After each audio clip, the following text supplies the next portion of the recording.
So I'll put the recording out a couple of days afterwards, as well as email it to people who are on the list. As mentioned before, we have Andrew and Patrick who are going to take us through. So I believe Andrew's going to take us first. Yes, sure. Right, so as hopefully you're aware, 5.192 is now out and available for download. And so this webinar is just going to cover some of the key and or interesting things that we've brought into it.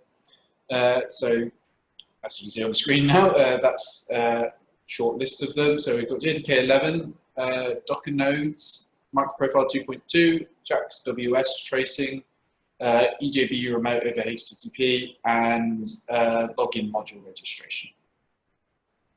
So diving into JDK 11, it's kind of in the name, JDK 11 Tech Preview. So we finally caught up and actually have Payara server now running under JDK 11. So that is now available for use. It is in Tech Preview though, just because of the fact that, as I'm sure you're all aware as well, JDK 8 to 9 was quite a breaking change because everything just kind of broke. And the same is true from 8 to 11 as well. So this is the first release of this, so we're expecting to have probably missed at least a couple things here and there. For those not in the know, essentially between JDK 8 and 9, they deprecated / just removed a lot of classes all over the place. And so we should have picked up all the spots they've done that, but we might have missed a couple. But just to clarify as well, the server compiles under JDK 8 still. Compiling under JDK 11 is a future thing for later days, but it should work on both JDK 8 and JDK 11. And that is the same distribution as well. You don't have to download a JDK 11 version, it should just work. So next up on the list is another tech preview, this time for Docker nodes. So one of the things we kept getting feedback about was that the actual native integration of Payara server with Docker nodes was a bit, it left one for desire. So we've began actually putting in proper native integration of Docker into Payara server. This is the first iteration for that, and I would stress that phrase quite largely. First iteration, it is tech preview. It's not entirely there yet, but the crux of it is though. So this is a new type of node, very similar to how you've got SSH or config nodes, or decom for those who were on Windows. So very similar to that, you create a node and then you assign instances to that node. The way Docker nodes work differently, however, is you're not actually, the node itself is just a representation of essentially the Docker engine, in that you point it to the host. So normally, I imagine your Docker engine would be running on a separate machine. So you point it at that, and then you would point the node at the port that the Docker engine is running on. So, excuse me, the Docker engine has to be exposing an HTTP port, because by default it just exports a non-networked port. So you need some way to talk to it. So for this, for now, we're going with HTTP. And then when you create instances to this, this is, by the way, happens exactly the same way as you would create any other instance as well. Efforts were made specifically to actually try and keep the way instances work in Docker nodes almost comparably identical to how they work in SSH nodes. But you create your instances, and those essentially spawn up a Docker container and start up an instance within it. Sorry, I missed a bit as well. When you're configuring your Docker nodes, you are also configuring it to an image. So it is both, a Docker node is both a representation of the remote machine and its Docker connection details, and also what instance it needs to, not instance, what image it needs to be building images from. What haven't I mentioned about this? Instances. Yeah, I think I've covered that quite concisely. So there are a number of caveats with this as well. As I said, first iteration, usability improvements are on the way, don't worry. For one, the image, no, get my Docker terminology correct. The Docker container name that the instances are created in matches the actual instance name. So if you create an instance called, let's be original, instance 1, the Docker container created will also have the name instance 1. If there is a conflict, for this first iteration, it won't allow it. It will say that container name is in use and cancel out of the creation operation.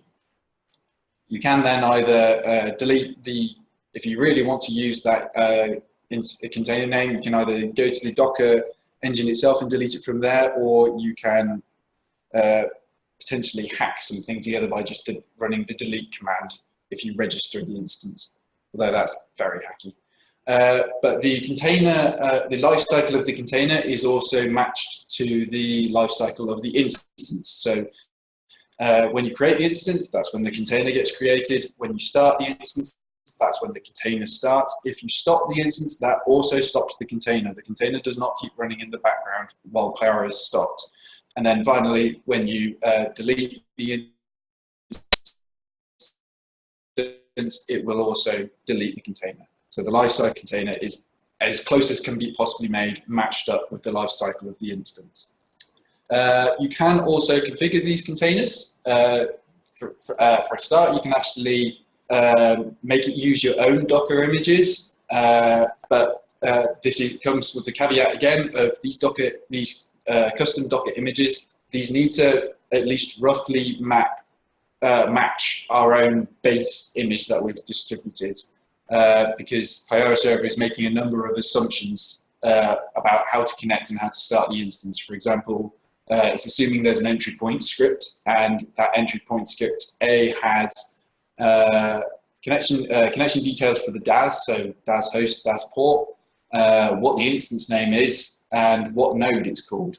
And then finally as well, it also needs a password file, because as these are remote instances, for anyone who's used SSH nodes before, when you start using remote instances, you need to enable secure admin for the instances to be able to talk to DAS. And so another caveat of any custom Docker images is that you've got to specify where the password file and where the password file is, because it needs to be able to reference that password file to be able to actually authenticate against the DAS.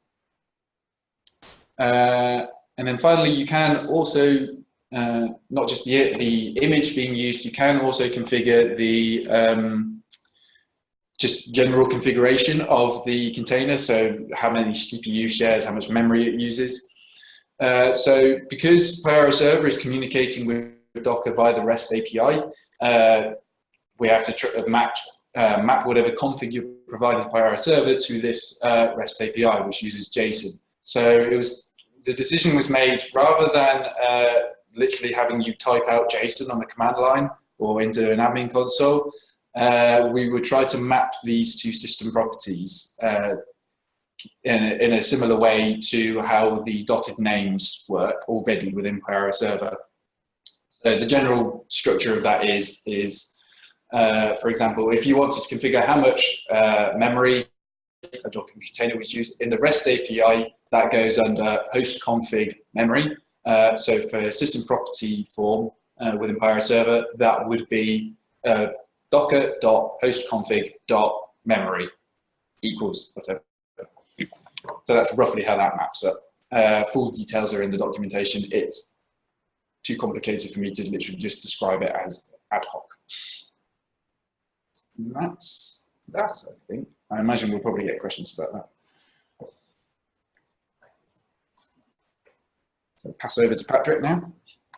Yeah, so another pile of features that went out with 192 was support for MicroProfile 2.2, and that entails upgrades and API support for at least 4 different MicroProfile APIs.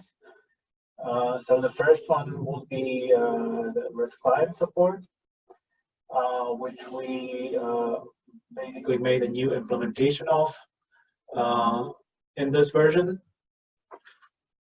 And for those who don't know what the REST client is, it's basically a way to build your client to a REST resource by writing up an interface and annotating it with the standard JAX-WS annotations. So you put in path, you put in get or put on the method, and what the runtime will do for you, it will create an instance of this interface over which you can speak to the remote service. So in version 1.2, there was added a mechanism for defining additional HTTP headers or passing through the HTTP headers from the upstream request. So if you do some kind of gateway where you get HTTP request on the input and you then forward some HTTP request to the downstream service, you can just by means of annotation transfer those headers downstream as well. Then the registration of the client was simplified. Before you had to rely on MicroProfile config property being present. Now you are able to do it, for example, for a test or for out-of-the-box developer experience. You can put a default URL directly into the annotation, and basically nothing else needs to be declared, and you just inject your REST client interface, and that works. Also, various implementations have different ways of handling read timeouts and connection timeouts. Now we have unified way to do that. And when you do filters now, before it was really hard. If you wanted to do some more complicated client-side filtering to find out which method was called, now you just grab it from the properties. You got Java-log method instance, and you can, for example, look up the annotations on that method and decide what to do next.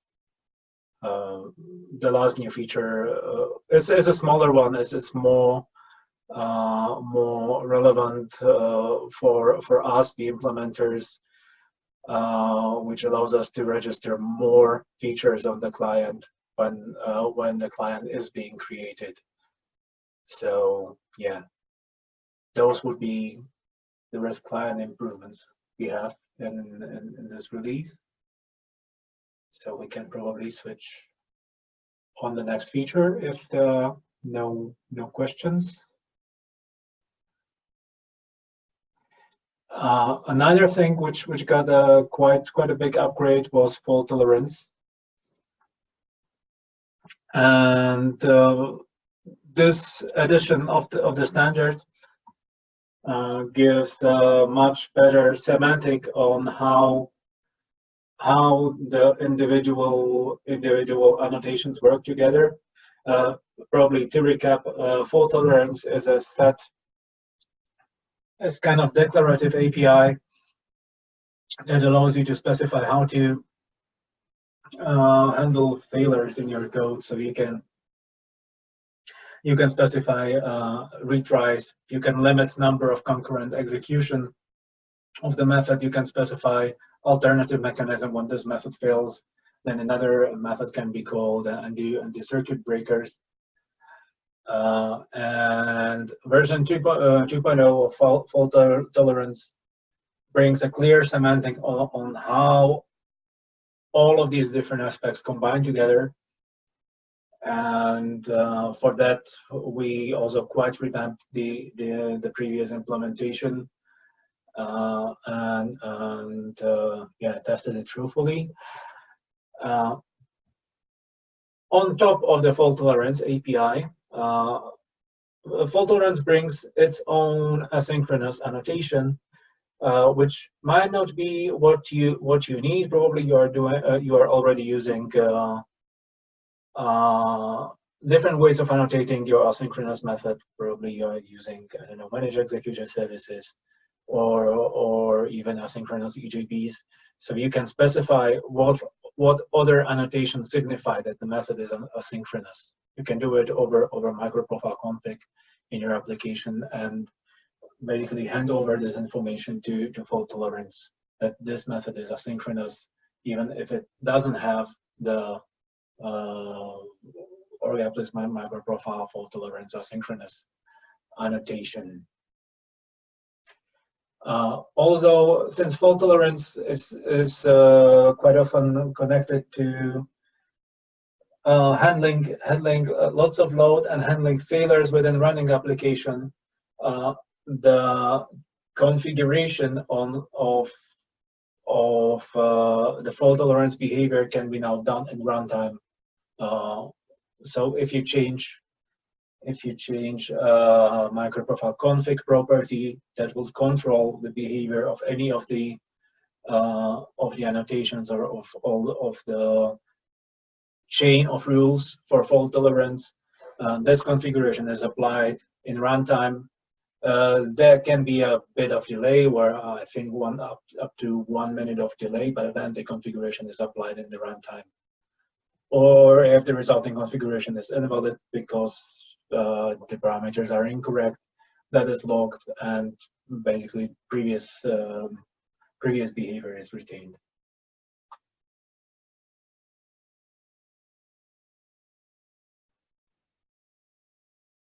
So yeah, and back to Andrew now for the rest of the MicroProfile APIs. Yeah. So also with 2.2, we've got OpenAPI 1.1. This brings a number of improvements. Generally, the push for OpenAPI 1.1 was to make it more flexible and type safe. So among other little extra things they've put in as well. So it now supports the patch method that comes from JAX-WS 2.1, and has other usability things such as REST client interfaces are now hidden by default, so you don't end up getting all of these splattered out.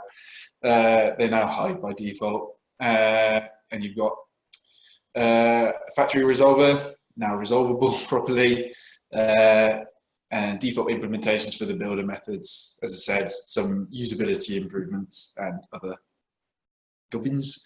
And then for Open Tracing 1.3, for those of you who were in on the last one or pay particularly attention to the release notes, we actually already supported this in back in 5.191 in everything but name, because Open Tracing 1.3 was tied to REST Client 1.2 specifically, but didn't actually need to have REST Client 1.2 there to essentially implement Open Tracing 1.3.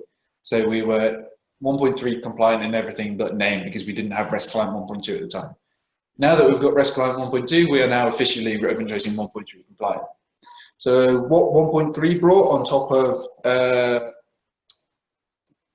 1.2, that's the number, my brain died for a second there, is essentially instrumentation of REST client. So now you can either disable tracing for it or actually just annotate methods with @traced, and you'll get all the goodness that you would with instrumenting any other thing.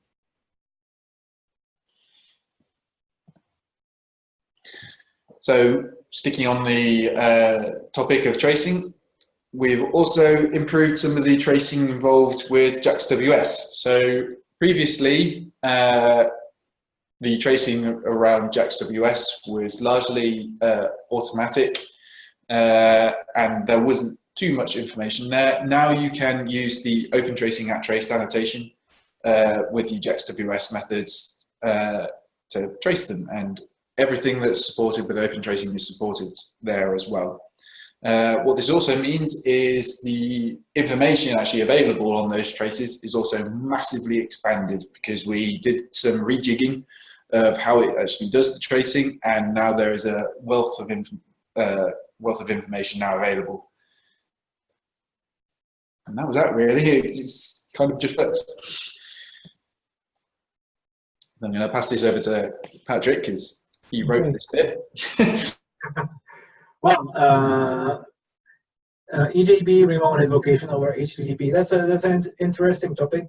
It is basically a feature for clients that are migrating from the previous networking setups and applications that have used remote EJBs before. And remote EJBs are usually done over protocol named Corba and IOP, and it is really a complicated protocol networking wise. So you need to have like lots of ports open. You have really big dependency on your client when you basically have like 80% of the server as part of the client suddenly. And there's quite strong binary coupling between the server and the client. So in order to make this easier, we started doing a simple or light remoting protocol that plainly use HTTP and JSON-B serialization to look up something in the JNDI on the server side and invoke the method of it on it. So this simplifies the deployment quite a bit, makes your client much smaller, but it has its own limitations. Being a stateless protocol, there is quite lots of things it cannot do. So this is also a tech preview feature that we started in 191. In 192, we looked a bit deeper into how the parameters are serialized to JSON. We are using JSON-B, so part of the Java E8 specification. What we did was that we looked at lots of corner cases that the original specification don't cover too well. Basically, those things are unspecified. And we were working with the spec group, with Yason as the implementation of JSON-B we are using to, for example, support a trivial thing like null values and empty optional values, which before would either throw an exception or return something else. So we clean up JSON-B support for this corner cases, not only for HTTP adapter, but basically for all of the server. And as I mentioned, there are limitations in what this feature can do in terms of complex interaction with remote object. And for that, we are offering a simple API called client-side adapters, which will allow the implementer to put the stateful interaction in some kind of facade on the client. So, for example, if you're looking for if the original code was sending a JMS message, and that require lots of interaction, looking up a connection factory, getting a connection from the connection factory, then getting a queue over JNDI and setting up lots of objects. Our solution now is that you put this kind of interceptor into JNDI lookups, and you can provide some objects on the client side. So you could emulate, for example, the entire JMS interaction, and when the send of message should happen, this is the point where you just call a simple method remote side. And the clean side adapters basically allow you to do that in quite convenient fashion. So it's a part of the configuration of the JNDI initial context, where you put an implementation of a client adapter into the properties you pass to the initial context, and with that you can basically hijack parts of the naming space on the client side in order to be able to move your application that previously used remote EJBs over IIOP, bring that into this new way of working over HTTP. So that was the most that we've done in that regard. Yeah, we can switch now. And okay, this is a small feature, but I think it's a really interesting one, because there was always a mess about doing or defining new security realms in Payara. There was always this really mysterious property called JAS context or JAS context, and when you put a new value there, then you had to change your JAS configuration. So you will need to change the login conf. And finally, we tried to make it easier. So now when you are creating a login module, you can give the class name of your login module as a parameter to create auth realm command, and it will update your login conf appropriately. But I think the more interesting feature is that people didn't realize that 90% of the time they do not need to make up new JAS context for their login realm to work. So now admin UI will fill in the predefined context that exists for the realm types we support. So whenever you need a new realm that is backed by a password file, or a new realm that is backed by LDAP or certificate authorization, the proper JAS context is already filled in for you on the screen, and usually you will find out you don't need to define anything. You don't even need to restart your server after creating the realm. So I think we made this step that was before really confusing now much more straightforward.